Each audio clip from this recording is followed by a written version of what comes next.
Live from New York. It's a show that somewhat agrees that the losing team has the advantage.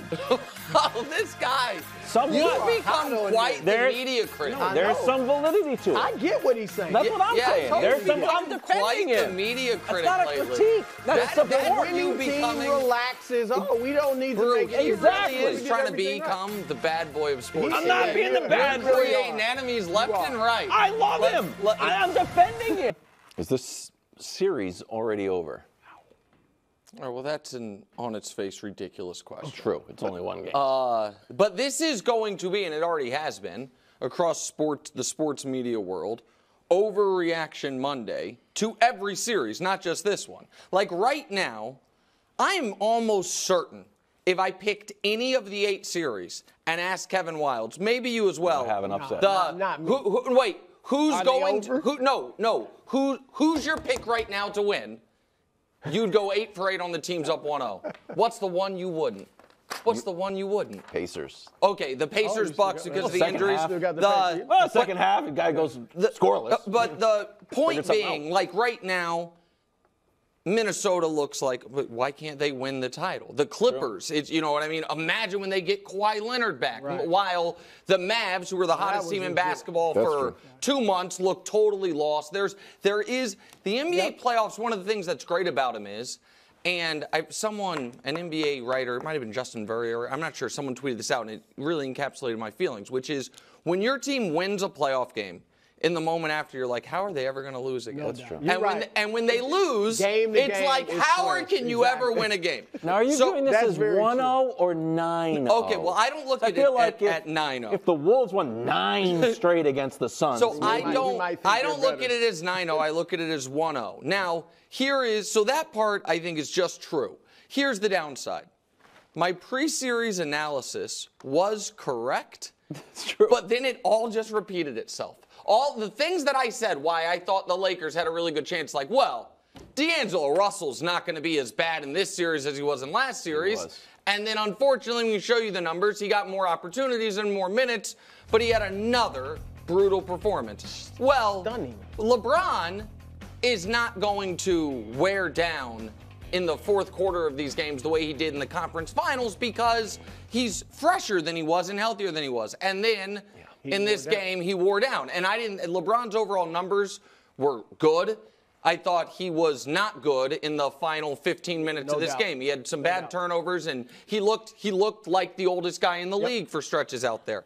But despite all that, no, the series is not over. And in fact, even if the Lakers lose tonight, this series hasn't even started yet, according to some of the wisest minds ever, which is the series does not start. Some series never start. It's crazy. They're like playing games. They happen, but they don't show up in the history books. They never happen. So no, Brew, this series is not over, and this guy's going to overreact. You are the NBA's conscience. That's true. I'm going to trust that you're going to be level-headed with it. Well, I am. And I think you said, the thing you really said was smart. And I say every year in the playoffs, whoever wins the last game, it feels like, Here they come. It really does. And it'll be this way throughout the entire 2.5 months. That said, it's over. Okay. All right? It's over. I mean, and here's the thing, Nick. Good. The Lakers know. That's what I said. That's what I said last week. But it's like, how can they not know? It's 9 straight now. 4 of the last 6 have been by double figures. All right? And here's the other thing. It's not like it's 9 over 3 or 4 years. You know, you play them every blue moon. 11 and a half months. Right. It's not even a full calendar year. Tricky. You play them once a month and you get beat. Yeah. And so they have to know deep down inside that it is over. And here's the thing, Nick. You said it. AD was awesome. He was great. LeBron's numerically, the numbers were great. We know he faded at the end, but still, if I'm going to get 59 from those two, basically 30 per guy, I'm happy. And you mentioned this. You forgot to mention this just a moment ago. Jamal Murray. You were saying, is he going to average 32 or whatever? They did contain him. Yeah, he was 9 for 24. Yep. So the two big guns for the Lakers, statistically at least, played really well. The second guy for Denver didn't. Yeah. and they still won by double figures. So if this is a big if, because D'Lo, he's had playoff issues times 3 when you play him against the Nuggets. But if D'Lo steps up, or Austin Reeves even, and has that big game, I mean, Murray is going to have big games too, so maybe he just totally evens it out. So I definitely think Denver just has their number. And here's the thing. I knew the Lakers were in trouble in the first quarter. When they were looking good, right? LeBron had his foot on the gas, 12 points, 5 assists. They were shooting 62%. Denver was shooting 41%, and they're up 8. Yeah, right? And it's like, I mean, LeBron just went out and tried to punch him in the face, and he did, and they just took it and didn't even flinch, right? And usually, Nick, and we've talked about this versus the Warriors, say, the Lakers have a big size advantage against a lot of teams. Against the Denver and Minnesota, they don't. But right. And those are teams, I mean, Minnesota beat them 3 out of 4. Right, that's my point. And obviously they struggle with Denver. They have it over OKC. They have it over Phoenix, Golden State, even though they lost some games this series. And then, look, Nick, too, D'Lo and Austin Reeves can't guard. Wow. See, I think Austin Reeves can guard a little bit. Austin Reeves seemed better than D'Lo, certainly. And then you go Wildes. Yeah. The part of this game that was most disconcerting to me was Austin Reeves seeming scared. Yeah. Which Austin Reeves was actually good in the conference finals, and he was obviously good in that playoff run. It didn't seem like he was scared. He just played so tentative. Yeah. I need to start writing down the funny tweets I see, or the smart ones, so I can give better credit. But somebody said Austin Reeves needs to. I'm not as clever as you.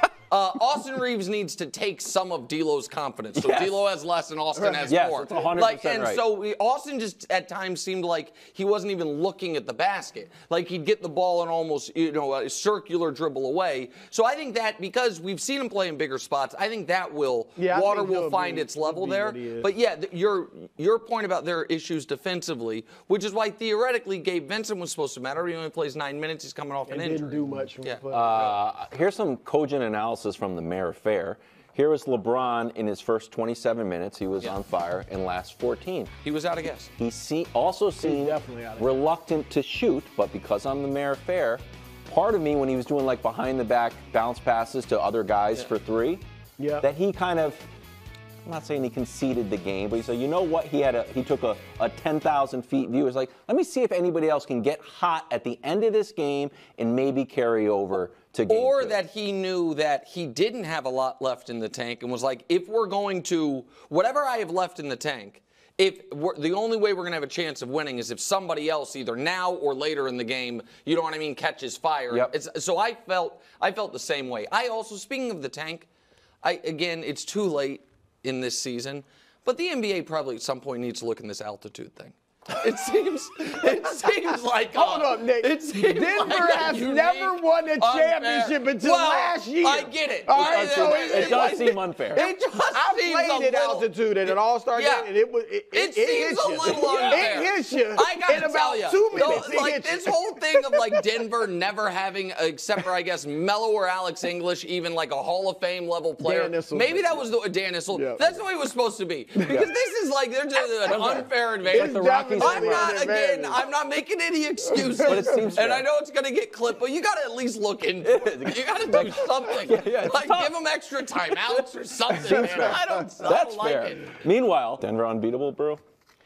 Well, look, they were, I think, all of our picks to win the championship. Obviously, you've kind of swayed if you don't think they'll win this series. But I'm not going to say, look, let's see Minnesota. I'm talking about this series. The Lakers. I don't think the Lakers can beat them.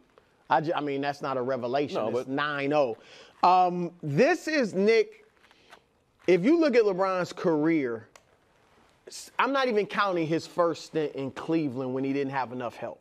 But when he has had help in Miami and then back to Cleveland and then L.A., the teams that have given him problems are teams. Correct.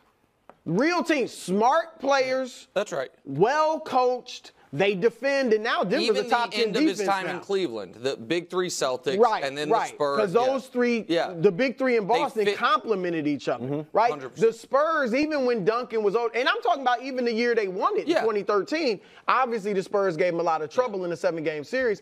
But teams that play that 5-man offense, the ball's moving, it's whoever is open shoot, not just we got our 2 guys and everything goes through them. And that's what Denver is. It was San Antonio first, then Golden State, and Denver is that type of team. If you just look at their pieces individually, it's not going to wow you. Aaron Gordon was to some degree viewed as not a bust. A little disappointing. Yeah, a little disappointing when he was in Orlando, he's supposed to be the franchise. He's supposed to be like Paolo. He was going to be great. But he fits. They're stars in their roles, as the players like to say and the coaches like to say. And so I do think they just have the Lakers' number. Like I said, the Lakers aren't bigger than them. They're not more skilled than this team. And this is a smart team. So yeah, I think they just. So just to build on it, this is a graphic from Josh.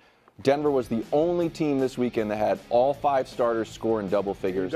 Also the only team to have each of the starters attempt 10 shots. So it's not like somebody got hot. Everybody's going to eat. So that's actually, that stat is actually why I don't think they're unbeatable. But I was looking at this in more not just the Lakers series. I thought this was a question of does after the beginning of the playoffs, does it look like Wildes' tweets are correct that nobody's beating Denver in a 7-game series?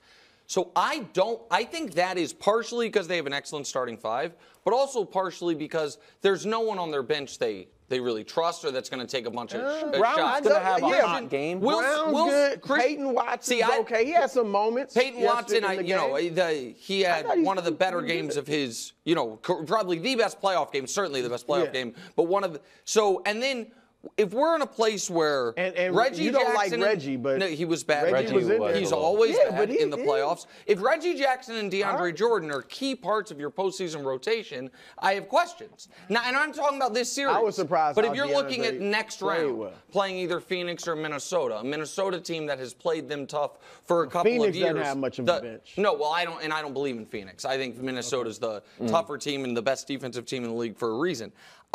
Listen, Jokic is a truly unbelievable all-time great player. You know what I mean? I've said it 100 times. I'll say it again. I obviously was late to that train, but I have a ticket now. There's no denying it.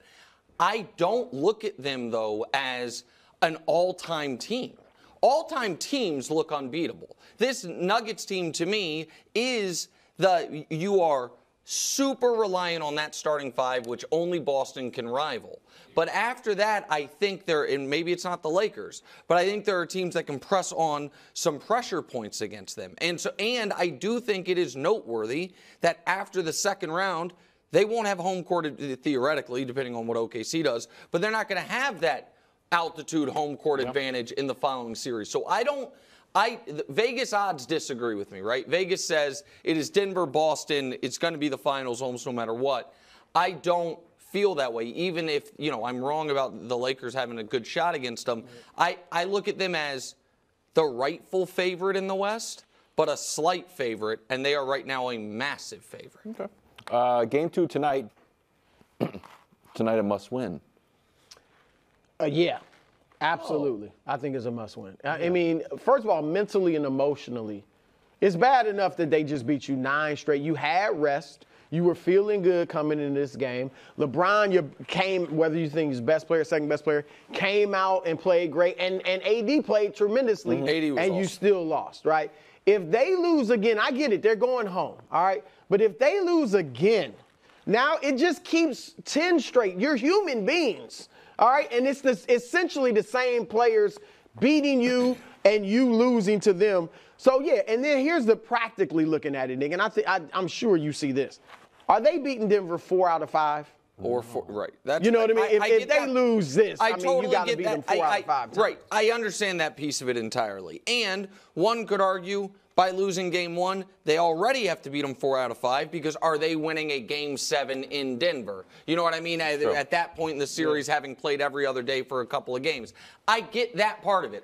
I also understand this, that we can say it is a must-win, and the Lakers can lose tonight, And if in Game 3 at home they win, no one's going to say the series is over. No, I doubt. I don't agree with that. No, I think people will say it's over tomorrow. If they win Game 4, 3 and 4. Right, but that's just winning your home games. If they win Game 3, I don't think people are going to be like, uh-oh. No, not uh-oh. They might be like, okay, it's a series. Exactly. We'll go 6. Right. But I guess the point that I am making is it is going to – the Lakers very clearly have to win 2 of the next 3 to have any chance. It has to be 2-2, and so the fact that that games 3 and 4 are in Los Angeles, to me, makes this a like to win.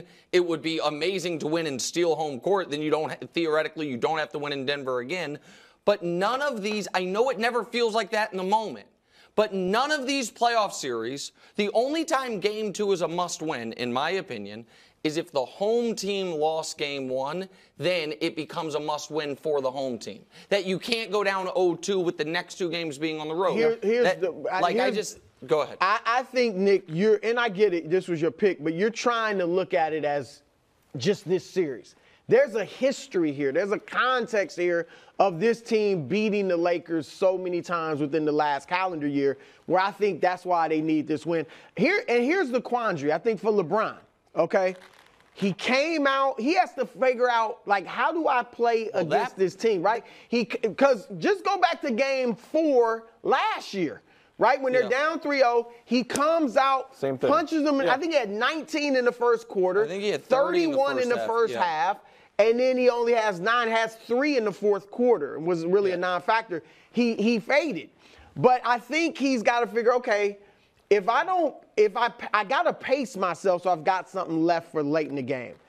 But if I pace myself, are we going to be so far out of it? Yes. Right? That's the problem. He has to figure out, okay, what is best to do. I think he has to come out and try to get the other guys going and see if they can get hot. I mean, with a mix of being aggressive himself. But I think that there is a real fear of, if I pace myself and leave something in the tank, I'm going to have something in the tank for a fourth quarter that starts with us down 20. Right. And you know what I mean? And that's why he's firing his bullets early. I would, and I'm not, I want to be very clear here because I've been, I think, fairly but critical of Darvin Ham. Game 1, I don't put anything on coaching. I don't think there's an adjustment Ham could have made that would be different. So this is just an opinion I have.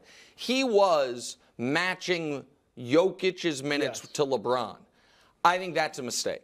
I would match Jokic's minutes to AD because AD needs AD is not the type of offensive player where it's like, oh, when Jokic is out, he's just going to crush. DeAndre Jordan's just kind of plodding around and did fine. And I think there is a level of, like, when you watch LeBron, he can pace himself on the court.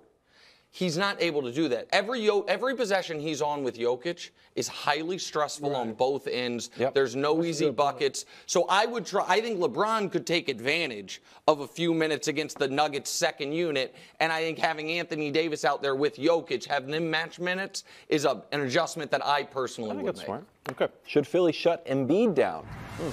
Thanks for watching. Subscribe here to get more from the show and to check out clips from other shows on FS1.